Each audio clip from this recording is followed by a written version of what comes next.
날마다 주님과 함께 루터란 아호에서 보내드리는 말씀의 시간. 이 시간 말씀에 탄현 소망 루터교회 임준혁 목사입니다.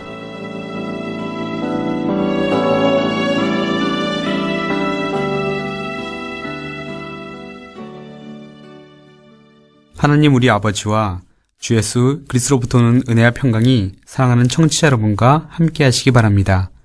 일산에 있는 탄현소망 루터교회 임준혁 주목입니다. 오늘 함께 나누고자 하는 말씀은 요한복음 4장 13절 14절 말씀입니다. 예수께서 대답하여 가라사대 이 물을 먹는 자마다 다시 목마르려니와 내가 주는 물을 먹는 자는 영원히 목마르지 아니하리니 나의 주는 물은 그 속에서 영생하도록 솟아나는 샘물이 되리라. 이 시간 이 말씀을 통하여 우물가의 예수라는 제목으로 은혜를 나누고자 합니다. 여러분을 사랑하시는 주님의 귀한 음성 들으시기를 바랍니다. 오늘 말씀의 배경은 사마리아라는 곳입니다. 이스라엘이 남유다와 북이스라엘로 갈라진 이후 북이스라엘의 수도인 사마리아는 기원전 722년경 아시리아에 의해 점령당하게 되지요.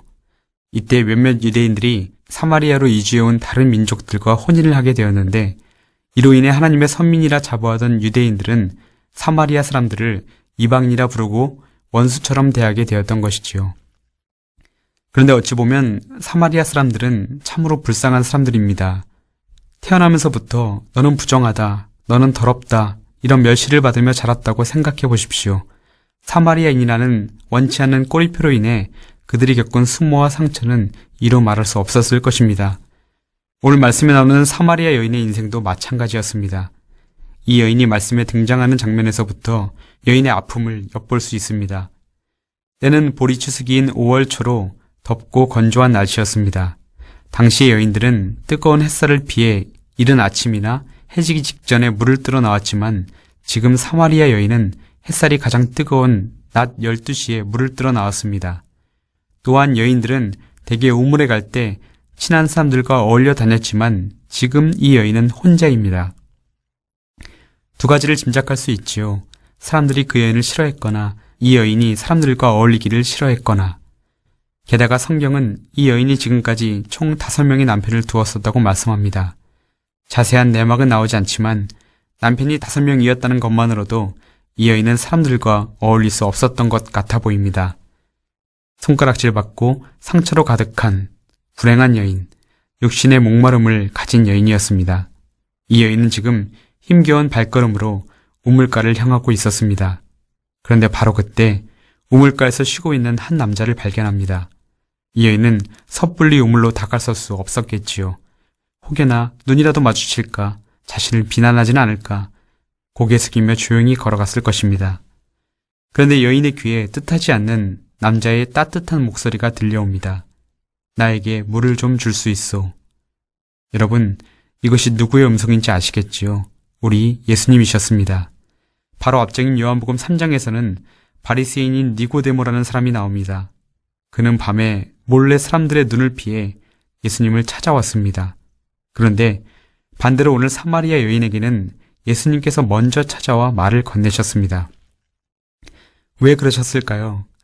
이 여인은 예수께 나아올 용기조차 없었기 때문입니다. 사람들과 얼굴을 마주칠 자존감도 없었기 때문이지요.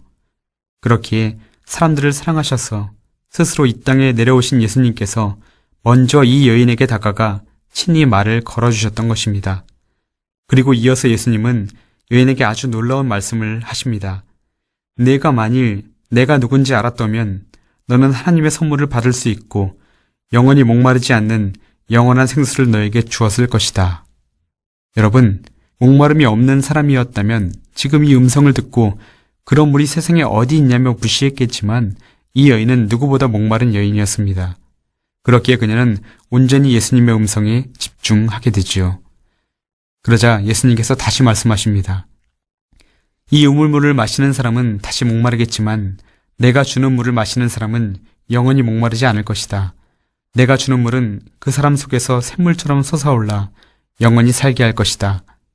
여인은 화들짝 놀랍니다. 저 사람이 누구인지, 무엇을 아는 사람인지 자세히 모르지만 여인은 본능적으로 소리칠 수밖에 없었습니다.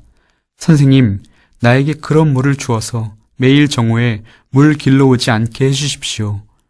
목마르지 않게 해달라는 것은 인생의 외로움을 없애달라는 것이고, 물을 기르러 오지 않게 해달라는 것은 자기 인생의 수치, 상처를 없애달라는 것이었습니다.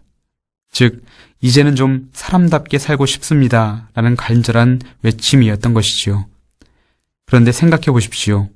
안타깝게도 이 여인의 외침은 단지 육적인 목마름만을 해결하기 위한 것이었습니다. 내 안의 상처와 수치만 없애주면 행복할 것 같았기 때문이지요. 그러나 당장의 목마름은 해결할 수 있지만 곧 다시 목마르게 될 것입니다. 여인의 남편이 왜 5명이었을까요? 여인은 남편을 통해서만 삶의 만족을 얻으려고 했던 것입니다. 그러나 많은 남편이 있었음에도 불구하고 삶의 갈증은 해결될 수가 없었던 것이지요. 그런데 여러분, 이것은 우리도 마찬가지 아닌가요? 우리 또한 건강하기만 하면, 물질적으로 풍족하면, 가정이 화목하고 원하는 일이 다 잘 되면 행복한 인생이라고 생각합니다. 그래서 이것들을 얻는 것에만 우리의 마음을 집중합니다. 하지만 여러분, 기억하십시오. 세상은 우리에게 참된 행복과 평안을, 그리고 영원한 생명을 주지 못합니다. 오직 우리를 사랑하셔서 구주로 오신 예수님을 진정으로 경험할 때만 얻을 수 있는 것임을 이 시간 기억하시기 바랍니다. 다시 말씀으로 돌아가 보면 예수님을 만나 그분을 구주로 믿게 된 여인이 어떻게 변화됐나요? 우물가에 물을 뚫어왔다는 목적도 잊어버리고 마을을 향해 뛰기 시작합니다. 그녀에게는 이제 더 이상 세상 것들이 중요하지 않았습니다. 그리고 자신을 손가락질하던 사람들 틈 속에 들어가 내가 그리스도를 만났다. 그분이 이런 나도 만나주셨다. 소리치며 기뻐합니다. 그렇습니다. 여인에게는 육신의 목마름이 있었습니다. 그러나 결과적으로 이 목마름은 그녀를 예수님과의 깊은 대화로 이끌어 주었습니다. 그리고 예수님은 여인의 목마름을 해결해 주셨습니다. 사랑하는 청취자 여러분, 사마리아 여인의 목마름을 아시고 먼저 다가가신 예수님은 오늘 우리의 목마름도 아십니다. 지금 영혼의 갈증 가운데, 인생의 공허함 가운데 고통받고 계십니까? 예수님이 계신 우물가로 걸어가십시오. 그분께 기도하십시오. 주님께서 듣고 계시고 기다리고 계십니다.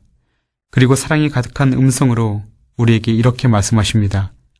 목마르거든 내게로 와서 마시라. 나를 믿는 자는 성경에 이른 것 같이 그 배에서 생수의 강이 흘러나리라. 목마름을 해결하기 위해 끊임없이 마셨던 세상 것들은 주님 앞에 모두 내려놓고 우리 안에 참된 행복과 영원한 생명을 허락하시는 주님의 은혜로만 충만하게 되기를 주님의 이름으로 축원합니다. 아멘.